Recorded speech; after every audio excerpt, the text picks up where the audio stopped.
paano ilagay ang carriage sa kanyang base. Una, ayusin natin ang space lever ng carriage bago natin lagay sa kanyang base.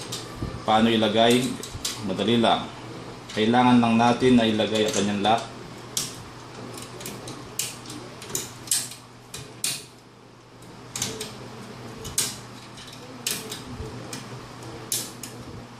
Tapos, okay na ito. Dagdag tayo ngayon sa base.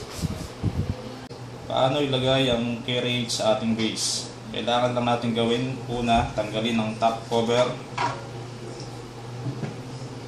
Tingnan natin kung ang carriage lock ba ay naka-unlock o naka-lock. Nakikita natin na ganito ang position, ito ibig sabihin ay unlock. Ang pag-lock na yung ganito, kailangan lang natin siyang i-pull left and right. Pag ganito position niya, ibig sabihin lock ang carriage. Kailangan natin munang gawing unlock bago natin lagay ang carriage. Pakikita ko ngayon sa inyo kung paano ilagay ang carriage sa kanyang base. Gagawin lang natin, sentro natin ang kanyang main drum, yung nasa yung color white na bilog.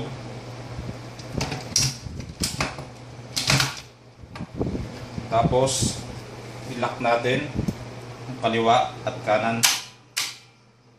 Ganun lang kadali. Pwede natin gamitin. Pwede naman mag-tight. Pwede natin ibalik ang kanyang top cover.